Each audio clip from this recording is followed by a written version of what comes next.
एक बार की बात है, एक छोटे से गांव में रामलाल नाम का एक गरीब किसान अपने बेटे अर्जुन के साथ रहता था। पत्नी का देहांत अर्जुन के जन्म के कुछ ही वर्षों बाद हो गया था और तभी से रामलाल ने ही माँ और बाप दोनों का किरदार निभाया था। उसके पास जमीन बहुत थोड़ी थी, मगर मेहनत में कोई कमी नहीं थी। दिन रात खेतों में पसीना बहाकर वो अर्जुन की पढ़ाई और जिंदगी को संवारने की कोशिश करता। अर्जुन बहुत होशियार लड़का था, हर कक्षा में अव्वल आता और उसका सपना था एक दिन बड़ा अफसर बनकर अपने पिता की मेहनत का फल देना। गांव के लोग कहते, रामलाल, तूने तो अपने बेटे को हीरा बना दिया। रामलाल मुस्कुराता और बस एक ही बात कहता, अभी तो राह लंबी है, लेकिन सब्र रखो, एक दिन सब ठीक होगा। वक्त बीतता गया। अर्जुन ने शहर जाकर कॉलेज में दाखिला लिया। रामलाल ने खेत बेच दिए, अपनी जरूरतों को खत्म कर दिया। पुराने कपड़ों में रहकर एक एक पैसा जोड़कर बेटे की पढ़ाई में लगा दिया। अर्जुन को शहर की रंगीन दुनिया भा गई। वहाँ की चमक दमक, नए दोस्त, महंगे शौक, सब कुछ नया और लुभावना था।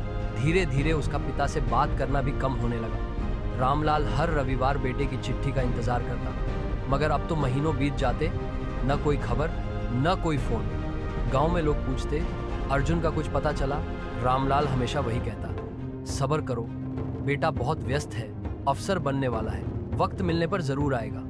एक दिन खबर आई कि अर्जुन ने बड़ी नौकरी पाली है, दिल्ली में सरकारी अफसर बन गया है। पूरे गांव में खुशी की लहर दौड़ गई। लोग रामलाल को बधाइयां देने लगे, मगर रामलाल की आंखों में वो सच्ची खुशी अब भी अधूरी थी, क्योंकि बेटे ने खुद आकर ये खबर नहीं दी। महीनों बीत गए। अर्जुन ने अब गांव आना ही बंद कर दिया था। एक बार रामलाल शहर गया बेटे से मिलने। बहुत उम्मीदों के साथ उसके सरकारी दफ्तर पहुंचा। गेट पर खड़ा होकर कहा, मुझे अर्जुन बाबू से मिलना है, उनके पिताजी हूँ। मगर चौकीदार ने उसे अंदर नहीं जाने दिया। अर्जुन ने भी कहला भेजा, पिताजी से कहिए मैं मीटिंग में हूँ, बाद में बात करूंगा। रामलाल लौट आया टूटी आंखों से, मगर जुबान वही कह रही थी, सब्र करो, बेटा बहुत व्यस्त है।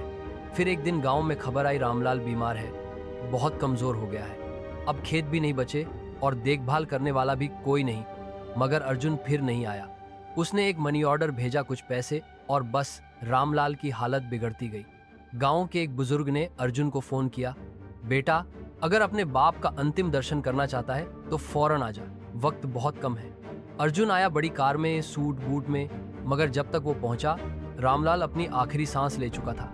उसके हाथ में वही पुरानी चिट्ठियां थीं जो कभी अर्जुन ने लिखी थी, और आंखों में वही इंतजार जो कभी खत्म नहीं हुआ। गांव की शमशान भूमि में जब रामलाल की चिता जलाई जा रही थी, अर्जुन फूट फूट कर रो रहा था, मगर तब तक बहुत देर हो चुकी थी। गांव के एक बूढ़े ने कंधे पर हाथ रखकर कहा, बेटा सब्र करने वाला चला गया, अब तेरे सब्र की बारी है। सीख, अगर तुम्हारे पास सब कुछ है मगर तुम्हारे माता पिता की दुआएं नहीं, तो वो सब कुछ नहीं। सब्र करने वाले माँ बाप जब चले जाते हैं, तब पछताने के लिए सिर्फ खाली वक्त और सूनी दीवारें रह जाती हैं। उनसे मिलने का वक्त निकालो, क्योंकि वो जिंदगी भर तुम्हारे लिए वक्त निकालते रहे। अगर आपको ये कहानी दिल से छू गई हो तो कृपया वीडियो को लाइक करें, चैनल को सब्सक्राइब करें।